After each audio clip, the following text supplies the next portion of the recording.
তো হ্যালো বন্ধুরা, তো এই রাধা কৃষ্ণ মূর্তিটা তো এবারে তৈরি করব। তো প্রথমে কিন্তু আমি খড়ের ফোড় বেঁধে কিন্তু পাতলা করে মাটি দিয়ে দিয়েছি। তো এখন যেটা করছি, তো রাধা কৃষ্ণটা বসে আছে একটা পাথরের উপরে। তো সেইটাকে আমি কাপড় নিয়ে ভালো করে প্রেস করে দিচ্ছি। তো এবারে তো মূর্তিটার উপরে তো ভালো করে মাটি দিয়ে আমি প্রেস করে নেব। তো ভিডিওটা শেষ পর্যন্ত দেখতে থাকুন। তো এই মূর্তিটি প্রায় 1.5 ফুট আরও হবে। তো প্রথমে আমি কৃষ্ণকে ভালো করে মাটি দিয়ে প্রেস করে নিচ্ছি। তো তারপরে রাধাকে করব।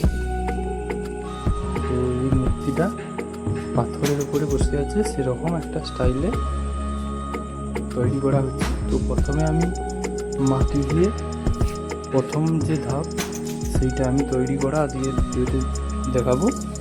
তো নেক্সট ভিডিওতে আমি মাটিতে কাপড় লাগানো প্রসেস দেখাবো স্টেপ বাই স্টেপ।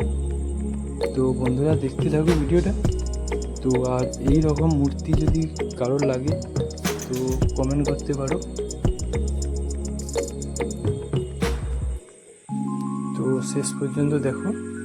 আমি কিন্তু কৃষ্ণের গায়ে কিন্তু আমি প্রথমে মাটি দিয়ে প্রেস করে নিচ্ছি। আমি অতটা বেশি মোটা করে করছি না, তো এর উপরে কাপড় পরবে, মাটির কাপড়।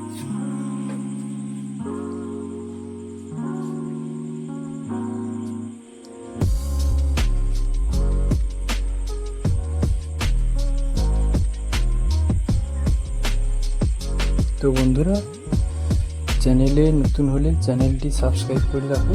তো ফেসবুক থেকে দেখলে পেজটা ফলো করে রাখো।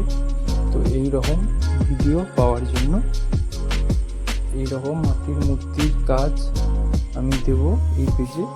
ছোটোর উপরে মূর্তি, এইসব মূর্তি তৈরি করার ভিডিও আমি ছাড়ব। তো বন্ধুরা, ভিডিওটি শেষ পর্যন্ত দেখতে থাকো। ভিডিওটি অনেক বড় হয়ে যাবে, এই জন্য কিন্তু আমি একটু স্পিড করে দিয়েছি।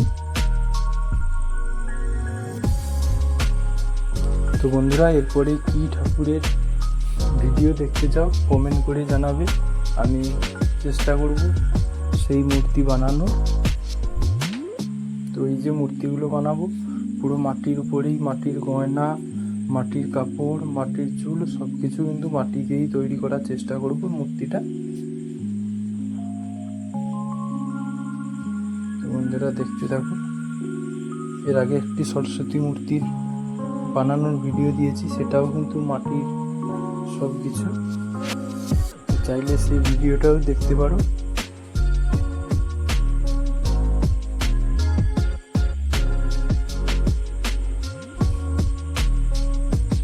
তো এটা মাটি দিয়ে করছি। এরপরে কিন্তু মাটির উপরে কাপড় দিয়ে কিন্তু পুরো ভালো করে মাজা ঘষা করে নেব। পুরো মাটির উপরে পুরো সুতির কাপড় লাগিয়ে পুরো সাটিয়ে দেব, যাতে ফেটে গেলে আবার এক্সট্রা করে করতে না হয়।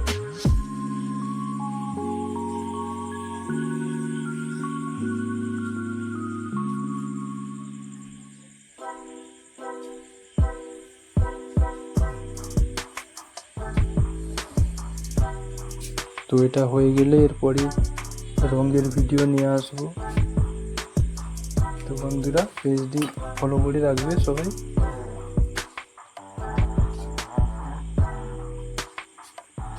তো কৃষ্ণটা কিন্তু আমার পাটা বাদে কিন্তু পুরো বডি কিন্তু আমার মাটি দেওয়া হয়ে গেছে।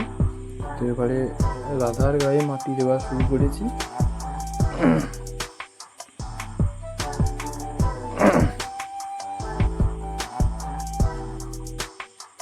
স্টেপ বাই স্টেপ করে নিচ্ছে।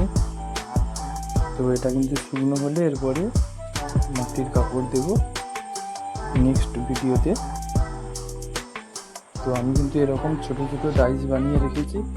তো সেখান থেকে কিন্তু মুখ বানাবো।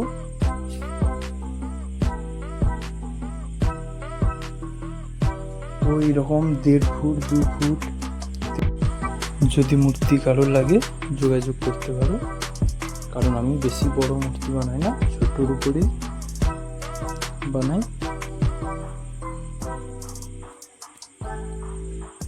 তো এগুলো আমি হালকা করে খড় দিয়ে বেঁধে তারপরেই বানাই, কারণ এর একটা স্পেশালিটি আছে, ফট করে হাত ভাঙার সম্ভাবনাটা কম থাকে, বা ঠাকুরের যে ওয়েটটা অনেকটাই কম হয়। কিন্তু শুধু মাটি দিয়ে তৈরি করলে এর ওয়েটটা কিন্তু অনেক বেশি হয়।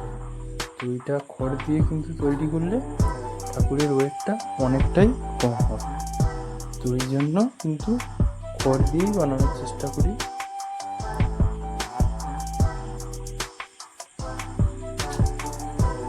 তো বন্ধুরা, এই মাটিটা কিন্তু আমি পুকুরের যে পাং মাটি হয় ওই মাটিকে কিন্তু আমি কাপড়ে ছেঁকে রোদে হালকা শুকনো করে একটু টাইট রেখে সেই মাটিটাই আমি ব্যবহার করি।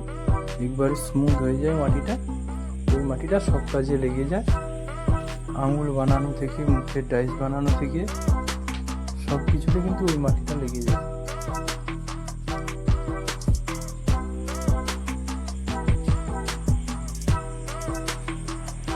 বন্ধুরা, আমার রাধাটা কিন্তু হাতটাই কিন্তু এখন মাটি দিচ্ছি।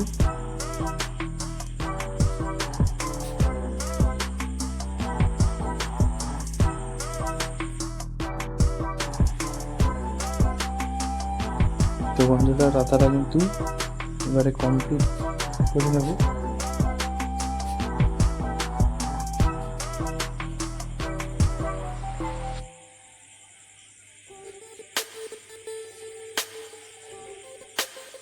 তো বন্ধুরা, হাতটা আমি যে স্টাইলে কিন্তু এঁকেছি এরকম বা অন্যরকম স্টাইলে রাখলে মনে হয় ভালো হতো। তো কেমন লাগলে ভালো হতো তো তোমরা কিন্তু কমেন্ট করে জানাও কীরকমভাবে রাখলে ভালো হতো। তো আমি কিন্তু জাস্ট একটা ফটো দেখে কিন্তু আমি এরকমভাবে রাধার হাত দুটোকে রেখেছি। তো তোমরা কমেন্ট করে জানাও কীরকম রাখলে ভালো হতো, বা এরকম রাখলে ঠিক আছে কি। তো বন্ধুরা, রাধা কিন্তু পুরো প্রায় ফিনিশিং, প্রায় কমপ্লিটের পথে, খালি পা দুটো নিচে বাকি আছে। তো এখানে কিন্তু মাটি দিয়ে দিলে আমার প্রথম ধাপ কিন্তু কমপ্লিট হয়ে যাবে। তো এটা হালকা শুকনো হয়ে গেলে এরপরে আমি কিন্তু কাপড়টা ছড়ানো শুরু করে দেবো। এবারে কিন্তু আমি ব্রাশ দিয়ে হালকা কিন্তু কাপড় মেরে দিয়েছি।